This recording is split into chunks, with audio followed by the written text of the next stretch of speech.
ಸಂಕಷ್ಟದ ಕಾಲದಲ್ಲಿ ಧೃತಿಗೆಡದಿರ ಪಕ್ಷದ ಪರವಾಗಿ ಪಕ್ಷದ ಅಭ್ಯರ್ಥಿಗಳ ಜೊತೆಯಲ್ಲಿ ಬಹುಮುಖ್ಯವಾಗಿ ಪಕ್ಷದ ವರಿಷ್ಠರು ಹಾಗೂ ಪಕ್ಷದ ನಾಯಕರಾಗಿರ್ತಕ್ಕಂಥ ಸನ್ಮಾನ್ಯ ದೇವೇಗೌಡರು ಸಾಹೇಬರು ಹಾಗೂ ಸನ್ಮಾನ್ಯ ಕುಮಾರಣ್ಣ ಅವರಿಗೆ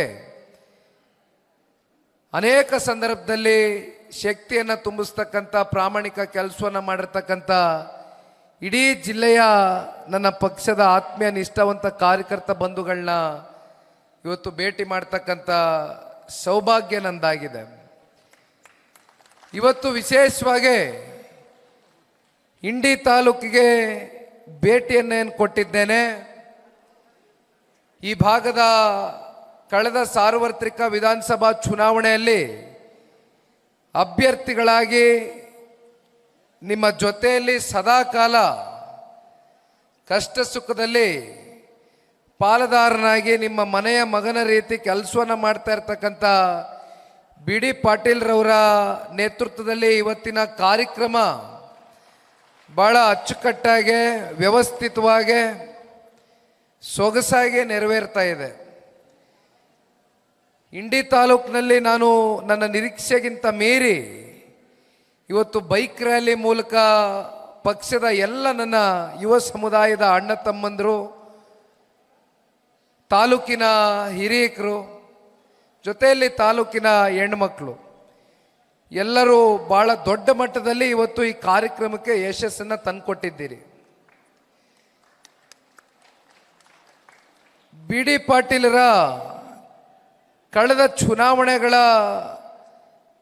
ಸೋಲಿನ ಆತ್ಮವಿಮರ್ಶೆ ಹಾಗೂ ಆತ್ಮಾವಲೋಕನ ಮಾಡ್ತಕ್ಕಂಥ ಈ ಒಂದು ಕಾರ್ಯಕ್ರಮದಲ್ಲಿ ಹಿರಿಯಕರು, ತಾಲೂಕಿನ ಹೋರಾಟಗಾರರಾಗಿರ್ತಕ್ಕಂಥ ಪಂಚಪ್ಪ ಕಲ್ಬುರ್ಗಿರವರು ಪ್ರಾಸ್ತಾವಿಕವಾಗಿ ತಾಲೂಕಿನಲ್ಲಿ ಇರ್ತಕ್ಕಂಥ ಸಮಸ್ಯೆಗಳು, ವಿಶೇಷವಾಗಿ ಈ ತಾಲೂಕಿನಲ್ಲಿ ಎದುರು ನೋಡ್ತಾ ಇರ್ತಕ್ಕಂಥ ರೈತಾಪಿ ವರ್ಗದ ಪ್ರತಿನಿತ್ಯ ಸಮಸ್ಯೆಗಳನ್ನ ಎದುರಿಸ್ತಾ ಇದ್ದಾರೆ. ಜೊತೆಯಲ್ಲಿ ನೀರಾವರಿ ವಿಚಾರದಲ್ಲಿ ಆಗಿರ್ತಕ್ಕಂಥ ಇತ್ತೀಚಿನ ದಿನಗಳಲ್ಲಿ ಕೆಲವೊಂದಷ್ಟು ಕಾರ್ಯಕ್ರಮಗಳು ವೇಗ ಏನು ಪಡೆದುಕೊಳ್ಬೇಕಾಗಿತ್ತು, ಎಲ್ಲವೂ ಕುಂಠಿತಗೊಂಡಿದೆ ಅಂತಕ್ಕಂಥದ್ರ ಬಗ್ಗೆ ಪಂಚಮ್ಮನವರು ಮಾತನಾಡಬೇಕಾದ್ರೆ ಹೇಳ್ತಾ ಇದ್ರು. ಅಷ್ಟೇ ಅಲ್ಲ, ಅವರು ಒಂದು ಮಾತನ್ನ ಹೇಳ್ತಾ ಇದ್ರು, ವಿಟಮಿನ್ ಎಂ ಬಗ್ಗೆ ಚರ್ಚೆ ಮಾಡ್ತಾ ಇದ್ರು. ಬಿ ಡಿ ಪಾಟೀಲ್ರು ಹಣಕಾಸಲ್ಲಿ ಶ್ರೀಮಂತರು ಇಲ್ಲದೆ ಇರ್ಬೋದು, ಆದರೆ ಹೃದಯವಂತಿಕೆಯಲ್ಲಿ ಶ್ರೀಮಂತರಿದ್ದಾರೆ.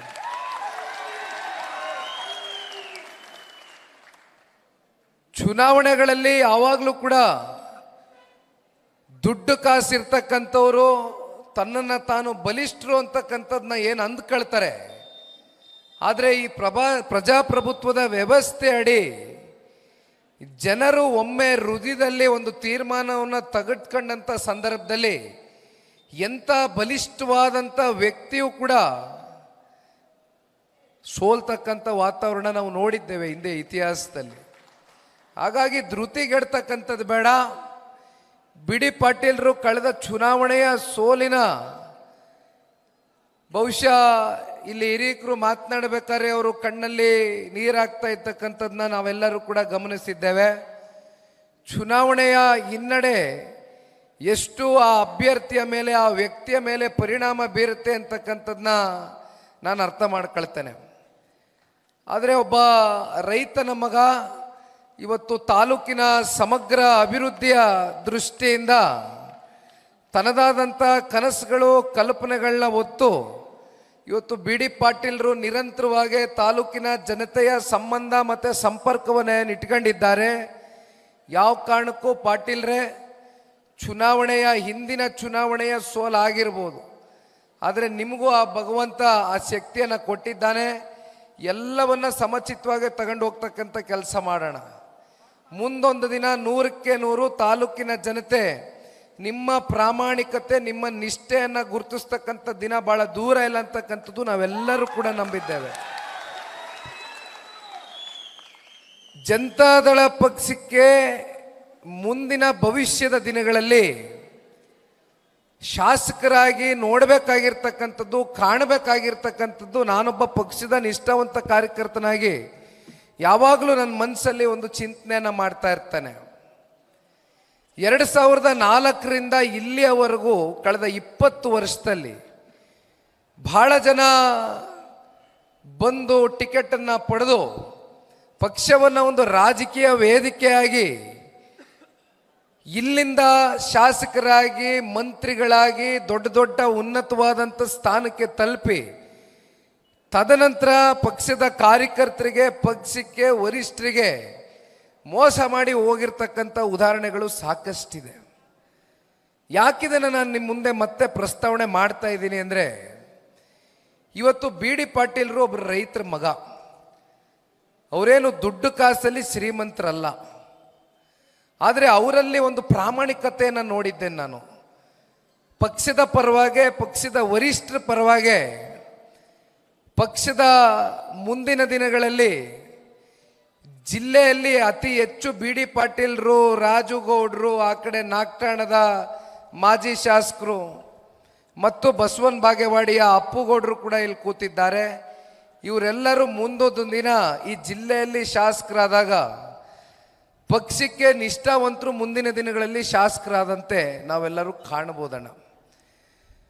ಹಾಗಾಗಿ ಇವತ್ತಿನ ಈ ಕಾರ್ಯಕ್ರಮ ಜನರೊಂದಿಗೆ ಜನತಾದಳ ಕಾರ್ಯಕ್ರಮದಲ್ಲಿ ತಾವೆಲ್ಲರೂ ಏನು ಸೇರಿದ್ದೀರಿ, ತಮ್ಮೆಲ್ಲರಿಗೂ ಗೊತ್ತಿದೆ ಈ ಕಾರ್ಯಕ್ರಮದ ಮೂಲ ಉದ್ದೇಶ ಇಡೀ ರಾಜ್ಯ ವ್ಯಾಪ್ತಿ ಇವತ್ತು ಪಕ್ಷವನ್ನು ಸಂಘಟನೆ ಮಾಡಬೇಕು, ಪಕ್ಷವನ್ನು ಬಲಪಡಿಸಬೇಕು. ಜೊತೆಯಲ್ಲಿ ಪಕ್ಷದ ಕಾರ್ಯಕರ್ತರುಗಳು ಯಾವುದೇ ಫಲಾಪೇಕ್ಷೆ ಇಲ್ದಿರ ಪಕ್ಷದ ಪರವಾಗಿ ದೀರ್ಘಕಾಲ ನೀವೆಲ್ಲರೂ ಹಲವಾರು ದಶಕಗಳಿಂದ ಈ ಪಕ್ಷ ಸ್ಥಾಪಿತವಾದ ದಿನದಿಂದನೂ ಇಲ್ಲಿಯವರೆಗೂ ಪ್ರಾಮಾಣಿಕವಾಗಿ ಕೆಲಸ ಮಾಡ್ಕೊಂಡು ಬಂದಿದ್ದೀರಿ. ಇವತ್ತು ನಿಮ್ಮೆಲ್ಲರ ಜೊತೆ ಕೂತು ಸಮಾಲೋಚನೆ ಮಾಡ್ತಕ್ಕಂಥ ಈ ಕಾರ್ಯಕ್ರಮದಲ್ಲಿ ಈಗಾಗಲೇ ರಾಜ್ಯ ವ್ಯಾಪ್ತಿ ಅನೇಕ ಜಿಲ್ಲೆಗಳಿಗೆ ಈಗ ಭೇಟಿಯನ್ನು ಕೊಟ್ಟಿದ್ದೇವೆ. ಈಗಲೂ ಕೂಡ ಕಾರ್ಯಕ್ರಮ ಮುಕ್ತಾಯ ಆದ ನಂತರ ಬಿ ಡಿ ಪಾಟೀಲ್ರು ಒಂದೆರಡು ಕಾರ್ಯಕರ್ತರ ಮನೆಗಳಿಗೆ ಭೇಟಿಯನ್ನು ಮಾಡ್ತಕ್ಕಂಥದ್ದಿದೆ, ನಿಮ್ಮನ್ನು ಕರ್ಕೊಂಡು ಹೋಗ್ತೀನಿ ಅಂತಕ್ಕಂಥದ್ದು ಹೇಳಿದ್ದಾರೆ. ನಾನು ಕೂಡ ಅವ್ರಿಗೆ ನಮ್ಮ ಕಚೇರಿಯಲ್ಲಿ ಕರೆದಾಗ ಒಂದು ಮಾತನ್ನು ತಿಳಿಸ್ತಾ ಇದ್ದೇನೆ.